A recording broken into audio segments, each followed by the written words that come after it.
So very good morning friends. In this particular session we will be discussing about the concept of dispersion. जैसा कि हमारा centre of tendency हो चुका है और इसके आगे अगर हम चेक करना चाहते हैं कि अगर हमारा जो एवरेज आया है उस पर हम भरोसा करें या ना करें तो then we have to check out the concept of dispersion. अभी डिस्पर्शन होता क्या है? ऐसा हो सकता है कि दो डेटा सेट का जो डिस्ट्रीब्यूशन आपको दे के रखा हुआ है उसका मीन भी एक जैसा हो, उसका मोड भी एक जैसा हो और उसका मीडियन भी एक जैसा हो, परंतु हो सकता है उसका जो स्प्रेड ऑफ द डेटा है वो अलग हो जाए। तो in that particular sense now हम दो आइडेंटिकल डेटा भी होगा तब भी कहीं ना कहीं हम उसका क्या करेंगे, डिस्ट्रीब्यूशन का डिस्पर्शन चेक करेंगे, स्प्रेड चेक करेंगे।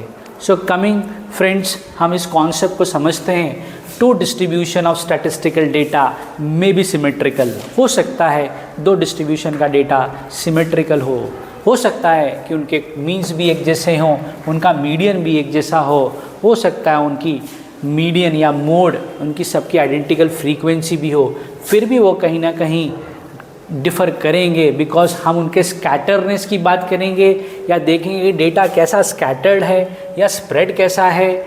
तो हम ये चेक कर सकते हैं with the concept of dispersion. दोस्तों, डिस्पर्शन क्या होता है? Dispersion is the spread of the data in a distribution.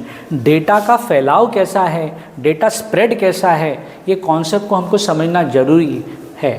अभी यहाँ पर देखें, डिस्पर्शन बेसिकली ये स्टैटिस्टिक्स में एक तरीका है जो ये दिखाता है कि how my data is spread about. Okay, अगर डेटा ज़्यादा स्प्रेड है तो हम बोलेंगे वाइडली स्कैटर्ड।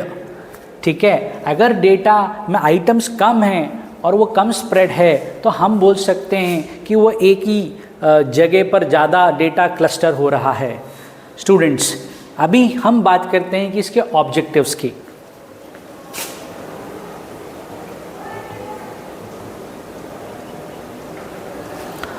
ऑब्जेक्टिव्स की बात करें तो हम डिस्पर्शन क्यों पढ़ते हैं? सबसे पहला हमारा ऑब्जेक्टिव है कि we have to check the reliability of the average, क्योंकि जैसे हमने एवरेज निकाला था पर हमको नॉट श्योर कि ये एवरेज पे मैं बिलीव करूं या ना करूं, राइट? तो फिर हम पढ़ते हैं dispersion to just check the reliability of the average.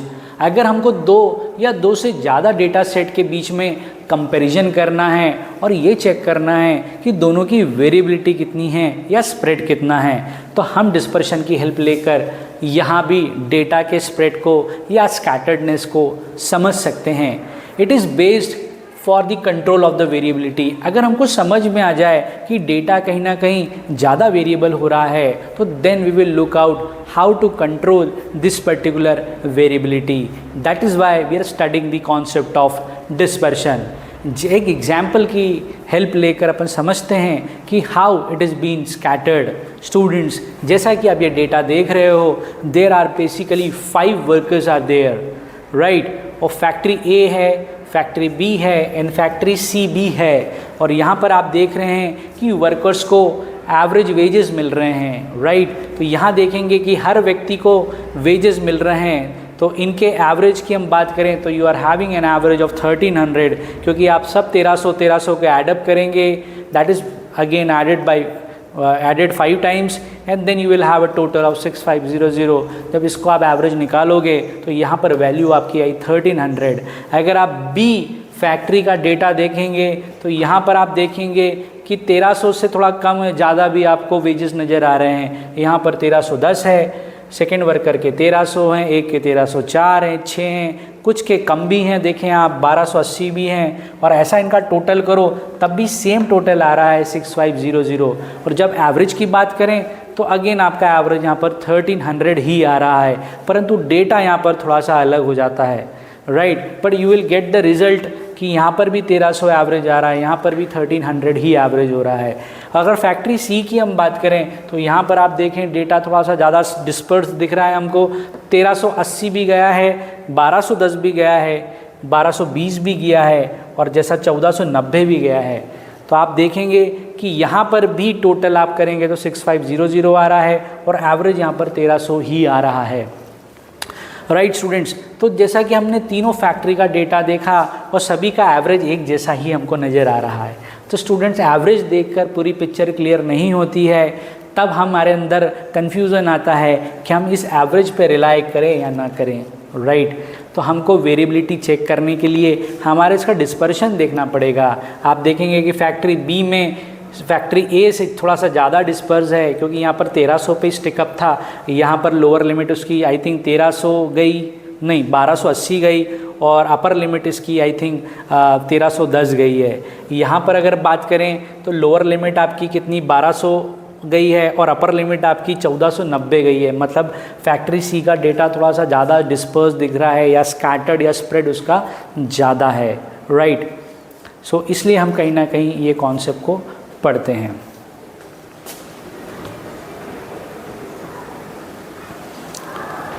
Dispersion calculate करने के लिए बहुत सारी मेथड्स हैं, और यहाँ पर हम जो बेसिक मेथड्स की बात कर रहे हैं कि एक रेंज, एक बहुत सिंपल फॉर्म है डिस्पर्शन कैलकुलेट करने का। एक हमारे पास वेरिएंस है, we also have a very good method, this is known as standard deviation, जो हम इसके ऊपर भी क्वेश्चंस करेंगे, राइट। स्क्यूनेस भी होता है, interquartile range is there, average deviation या इसको हम मीन डिविएशन भी बोलते हैं। तो ये कुछ मेथड्स हैं हमारे पास। With the help of these methods we can check the dispersion of any data.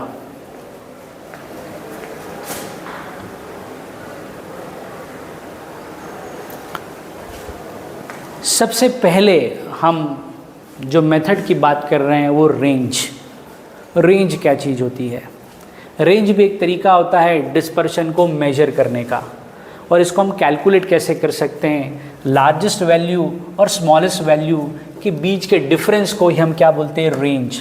तो दोस्तों फॉर्मूला क्या हो गया? रेंज मतलब largest value minus smallest value, right. इससे हम रेंज निकाल लेंगे। अगर हम दूसरे फॉर्मूले की बात करें, we can also find out the coefficient of range. तो कोफिशिएंट ऑफ रेंज का फॉर्मूला क्या हो गया? Largest value minus smallest value that is divided by largest value plus smallest value. अगर हम क्वार्टाइल निकाल लेंगे तो हमारे पास इंटर क्वार्टाइल रेंज का भी फॉर्मूला है Q3 माइनस Q1। और क्वार्टाइल डिविएशन की अगर हम बात करें तो क्वार्टाइल डिविएशन का भी हमारे पास फॉर्मूला है Q3 minus Q1 divided by 2।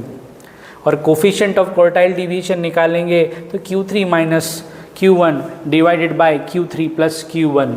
सो ये यहाँ पर हम इसी तरीके से रेंज भी निकाल सकते हैं, उसका कोफिशिएंट भी निकाल सकते हैं। अगर क्वार्टाइल की बात करें तो हमको इंटर क्वार्टाइल रेंज भी निकाल सकते हैं, और क्वार्टाइल डिविएशन या कोफिशिएंट ऑफ क्वार्टाइल डिविएशन भी हम निकाल सकते हैं। Similarly we can also find out the percentile range, जिसका फॉर्मूला होता है P90 माइनस P10, और कोफिशिएंट की बात करें P90 minus P10 divided by P90 plus P10।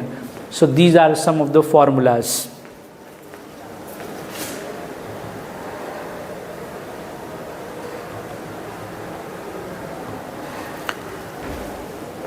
Students, एक क्वेश्चन मैं आपको करवा रहा हूँ, बहुत सरल है, केवल देखने से ही ये क्वेश्चन सॉल्व हम कर लेंगे। और यहाँ पर हम रेंज फाइंड आउट कर रहे हैं। डेटा वही है, कहीं ना कहीं इंडिविजुअल फॉर्म में दिया हुआ है, या डिस्क्रीट फॉर्म में दिया हुआ है, या कॉन्टिन्यूस फॉर्म में दे के रखा है। You can see the question here, you have to find out the range and its coefficient, right, and this is the data which is given to you. और देखने पे हमको लग रहा है कि ये इंडिविजुअल सीरीज दी हुई है। और रेंज का फॉर्मूला दोस्तों क्या होता है? लार्जेस्ट वैल्यू में से स्मॉलेस्ट वैल्यू आपको क्या करना है? सब्सट्रैक्ट करना है। तो दोस्तों इसमें से लार्जेस्ट वैल्यू क्या होगी? तो लार्जेस्ट वैल्यू यहाँ पर एक 870 मिलेगी आप, this is the largest value. And what is the smallest value here? तो सबसे स्मॉलेस्ट वैल्यू जो आपको मिल रही है ये 73 मिल रही है। तो लार्जेस्ट वैल्यू में से स्मॉलेस्ट वैल्यू आप माइनस करेंगे तो 870 माइनस 73 यू विल हैव 797। तो ये हमारा क्या हो गया? रेंज निकल गई। अगर कोफिशिएंट की बात करते हैं तो very easy, largest minus smallest divided by largest plus smallest. तो 870 माइनस 73 डिवाइडेड बाय 870 प्लस 73, तो ऐसा आ गया आपको 0.845। तो यहाँ पर दोस्तों हमने रेंज भी निकाल लिया और कोफिशिएंट ऑफ रेंज भी निकाल लिया।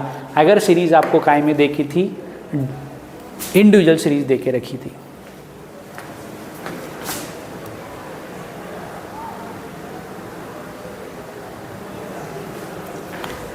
Now we are coming with a second question.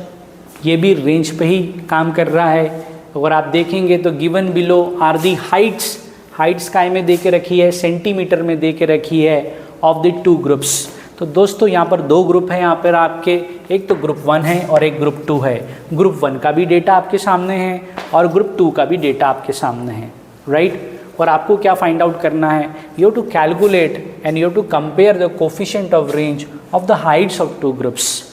तो आपको रेंज भी निकालनी है और आई थिंक उसका कोफिशिएंट भी निकालना है। तो कोफिशिएंट की हम बात करते हैं तो कोफिशिएंट का फॉर्मूला क्या होता है, largest minus smallest divided by largest plus smallest. तो लार्जेस्ट वैल्यू सबसे ग्रुप की सबसे लार्जेस्ट वैल्यू अगर आप देखेंगे तो I think 182 is your 185 is your largest value. तो 185 माइनस स्मॉलेस्ट वैल्यू, तो स्मॉलेस्ट वैल्यू आपकी आ रही है 158। तो 185 माइनस 158 जो भी आपका आ रहा है that is again divided by 185 plus 158। तो ऐसा अगर आप फॉर्मूले के अंदर पुटअप करेंगे तो then you will have the value 0.0882। ये आपका कोफिशिएंट ऑफ रेंज निकल आया for the first group. Second group की बात करें तो सेकेंड ग्रुप भी आपको दे के रखा हुआ है। यहाँ पर भी आपकी लार्जेस्ट वैल्यू अगर आप देखें तो दिस इज़ 195 और स्मॉलेस्ट वैल्यू की अगर हम बात करें तो वी हैव आई थिंक 165। तो 180 माइनस 165 डिवाइडेड बाय 180 प्लस 165। तो अगर फॉर्मूले में आप रख रहे हैं तो year you will have the coefficient of range for the second group that is 0.0833। तो दोस्तों जैसा कि सवाल में बोला गया था कि दो अलग अलग ग्रुप दे के रखे हैं, दोनों अलग अलग ग्रुप के कोफिशिएंट ऑफ रेंज निकालना है। तो with the help of formula we can find out the coefficient of range of the both groups.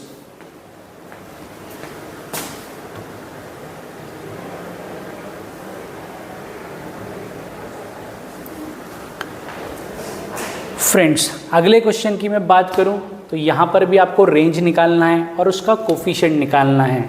अब यहाँ पर आप देखेंगे तो वेरिएबल आपको दे के रखा हुआ है that is pocket expenditure 20, 22, 38, 48, 18 and 24। और यहाँ पर आपको नंबर ऑफ स्टूडेंट्स भी दे के रखे हुए हैं 2, 3, 7, 5, 10 एंड 3। सो दोस्तों यहाँ पर हमारा वेरिएबल है this is pocket expenditure and in the form of frequency number of students is given to you। निकालना क्या है, यहाँ पर भी रेंज निकालना है। तो दोस्तों यहाँ पर हमको फ्रीक्वेंसी से ज़्यादा कोई लेना देना नहीं होता है, केवल हम वेरिएबल की लार्जेस्ट वैल्यू देखते हैं और स्मॉलेस्ट वैल्यू देखते हैं। तो लार्जेस्ट वैल्यू वेरिएबल की कितनी दिख रही है आपको 42 और स्मॉलेस्ट वैल्यू कितनी दिख रही है आपको 18। तो 42 माइनस 18 तो यहाँ पर आपका आ गया 24। तो 24 क्या हो गया आपका रेंज हो गई। कोफिशिएंट की बात करें तो largest minus smallest divided by largest plus smallest. इसको फॉर्मूले में पुटअप करेंगे तो you will have a coefficient of range that is equal to 0.4। तो दोस्तों अगर आपको डिस्क्रीट सीरीज दे के रखी हो तो आप इस प्रकार से कोफिशिएंट ऑफ रेंज निकाल सकते हैं।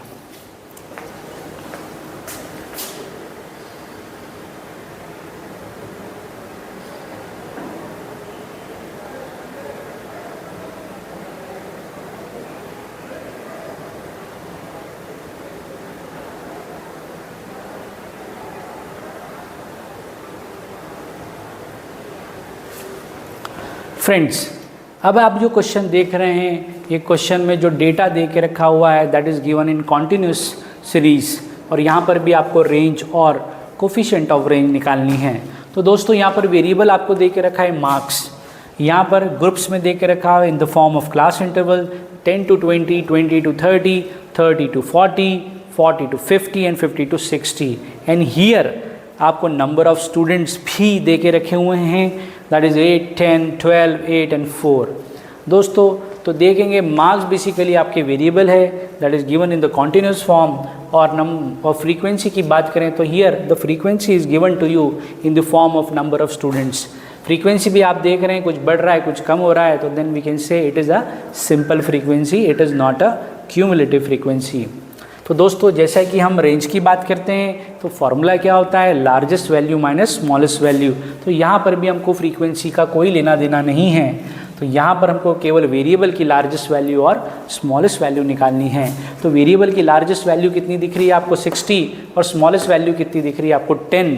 तो 60 माइनस 10 तो 50 आपकी आ गई रेंज, राइट। तो L minus S divided by L plus S अगर आप करेंगे तो you will have the value 0.71। तो दोस्तों इसके हिसाब से अगर हमको कॉन्टिन्यूस सीरीज दे के रखी हो तो for with the help of this example also I have told you how to calculate range and coefficient of range when continuous series is given to you.